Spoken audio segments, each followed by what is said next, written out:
On this channel, I offer practical solutions to some of life's most practical challenges that I have had to go through and that we all struggle and deal with in our daily lives. And in this video, I'm going to talk about 5 keys to academic excellence. In my first degree, I had 18 distinctions cumulatively. In my first master's, I had 8 distinctions out of 9 courses, including a distinction on the thesis. And in October last year, I graduated from Oxford with an MPhil degree. So I know a little bit about academic excellence, and I'm going to tell you 5 keys that have worked for me and that I think can work for you as well. There are so many videos about this, and what I offer in this video is my perspective of proven ways to improve your academic life. Hello everyone, my name is Petronella Munhenzva. I'm an author, I'm a speaker, I'm a consultant. I wrote a book called From Gokwe to Oxford, The Girl Who Dared to Dream. It's available on Amazon. Get a copy and have it delivered in 3 days. If you're in Zimbabwe, it's available in bookstores in Harare, and you can contact me personally and I can have a copy delivered to you. So let's get to today's video. We all want to do well. We all want to struggle. We all want to figure out how to get good grades at whatever stage, whether you were in primary school, whether you were in high school, whether you're in college. It's a constant challenge. How do we get good grades? How do I improve my performance? How do I become a better student? And there are ways that I've employed that have worked for me that I hope and know and think can work for you as well. The first one is fix your mindset. You need to develop a positive mindset and a positive attitude. If you work on those things, it will boost your confidence and your self-esteem. And once those 2 things are in place, nothing is impossible. There is literally nothing that can stop you. And I have so much to talk about this on this one, because for those who know and who follow my channel, who have watched my documentary and have seen my journey, I grew up in Gokwe in Zimbabwe, a rural area that is really background. There are few schools, there are not textbooks, the infrastructure is bad. It's a very difficult place to grow up in. And from that background, I managed to proceed and develop myself until I got Oxford. But one thing that growing up in an area like that, one thing that it does is it scars your self-esteem, it scars your confidence. There is this constant feeling of, am I not good enough? Is my English good enough? Can they hear me? Can they understand me? Can they take me seriously? My uniform, is it good enough? My clothes, are they good enough?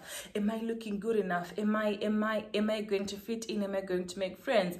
And if you're in this mindset where you doubt yourself, where you have low self-esteem, where you don't have confidence in your abilities, I guarantee you, even if you have good teachers, even if you have good textbooks, even if you have all the resources at your disposal, it's not going to work, and you're still going to struggle because you always doubt yourself. And no matter how, even each time you have a good answer and you want to raise your hand, there is that voice that's going to whisper, oh, your accent is terrible, they're not going to understand you. Oh, look at your clothes, they are tan. Oh, look at this, look at your uniform. So the first thing that you need to do is to develop a positive mindset about yourself, about your abilities, about your future, about your background. Own your background. If you didn't have an affluent background, don't let that stop you. Let that actually be something that fuels and inspires you to want to do more. If you had a good background, that's amazing. You might have things going on with you that cause you to doubt yourself. Fix those things. Work on your attitude. Work on your mindset. Miles Monroe says the first step to success is believing that you deserve it. So it's sitting in a classroom and saying, you know what, I may not be the brightest, I may not be the well-dressed, but I am here. I deserve to be here. I want to be a lawyer. I want to be this in the future. I want to do these amazing things, and I'm going to show up, pursue it, and do it. So that's the first thing. If you fix your mindset, you will fix your confidence, you will fix your self-esteem. And once you were certain, I was that first year at the University of Zimbabwe, I didn't know how to type an assignment. I had never used the laptop before in my whole life. When everyone else was submitting typed assignments, I submitted mine handwritten with my head held high, with very confident, and I managed to have good grades. I managed to become a good student and everything worked out. So that's the first one, and this is the important one. Know that your worth and fix your mindset. The second one is identify the way that you learn best and maximize on it. Okay, let me explain this. So I'll use myself as an example. I'm a very visual person.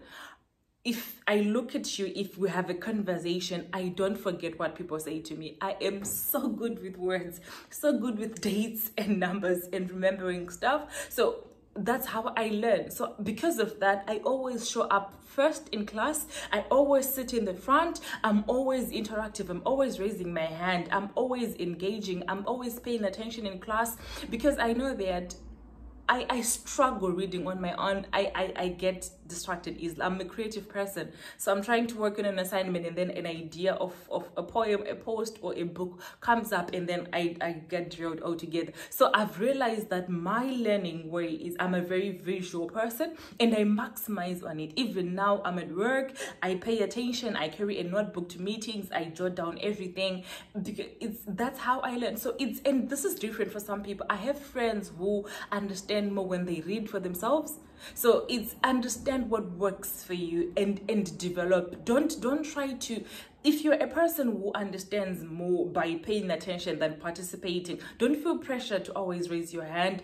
Sit back in class, pay attention, read your notes. If you're a person who understands by reading on your own, always be in the library. So it's about finding ways that you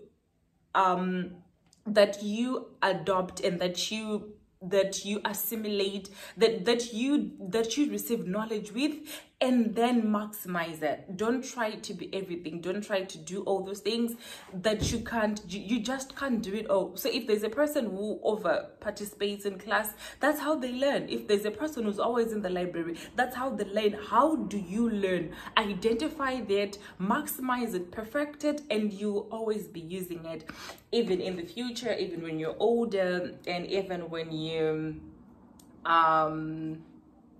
you're working. And the third one is, do not be afraid to ask questions. Do not be afraid to ask questions. This has helped me.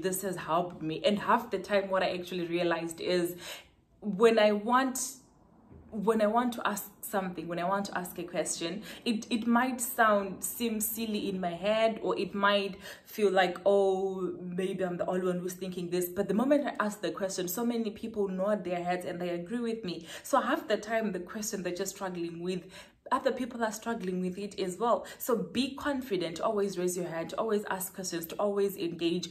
Develop the culture to do that. If you cannot raise your hand in class, follow the teacher, follow the tutor after class, ask the person next to you, ask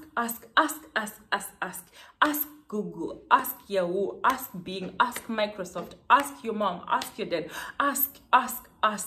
So because when you live in your head, when you're seeing things your way, the temptation to think that you figured it out or you're doing a good job is high, and chances of getting lost are also high. So be open to asking questions, be open to being corrected, be open to have conversations. Ask even your fellow classmate, even your study partner.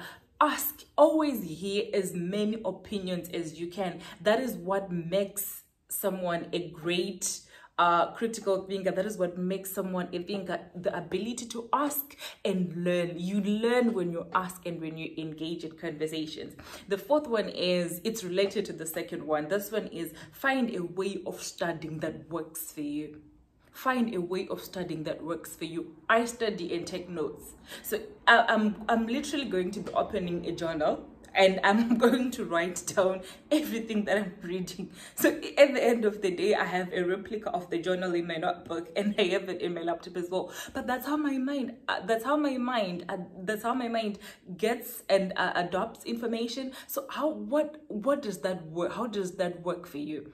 I never liked reading question papers, past exam question papers, because they confused me. But I have friends who have distinctions because they like exam papers, because they offer them guidelines, they offer them what's going on, they give them an idea. So don't feel the need to do everything, and don't feel guilty if you can't do what other people are doing. If you're not comfortable with having discussions, don't have discussions, group discussions. If you're not comfortable with past question papers, don't. It's all about finding a way that works for you. How do you understand, like what we talked, number 2, how do you understand information? How do you take it in? And after you've taken it, when it's time for exams or revision, how do you study best? Do you need a study buddy? Do you need a group discussion? Do you need question papers? Do you need the library? Can you read? Do you have to find a perfect spot in your house that works for you? Find one that works for you. I know there are so many videos that tell you to put a particular desk in a corner and have the same studying space. That works for some people, but for me, I can literally get work done anywhere. I can read on the bus, I can read on the train, I can read on my bed. I wrote my book, half of it lying in bed. So it's always about finding ways that work for you. So experiment with all of them. Experiment with group discussions, experiment with past exam papers, experiment with having a particular study portion placed in your house. Experiment with all of them, and ultimately you will find one that works for you. Maximize it, develop it, sharpen it, and it will be a useful skill in the future. And the last one is be disciplined. Actions have consequences. Come on, eh? Whether you are at whatever stage of your life you were in, at whatever stage of education you were in, be disciplined. Be disciplined to do your homework. Be disciplined to do your assignments. Be disciplined to read the work that has been asked for you to read. Be disciplined to hang out with people that like school. So it's be disciplined. Whatever that is expected of you, do it. Actions have consequences. My years at university were some of the most intense in my life. I rarely slept, and it was hectic, it was intense. But looking back now, I've gotten to a point where I can do all those things that I couldn't do back then, and I'm grateful that I made those decisions. So it's all about concentrating with all your effort, all your might, with everything that you have for 6 years of high school and 4 years of university, and you have your life to sort of like make up and be whatever. So at whatever stage of your life you are in, actions have consequences. Be disciplined. Read. If there are other ways, if there are other keys that have worked for you, please do let me know. Share in the comments and let's have the conversation going.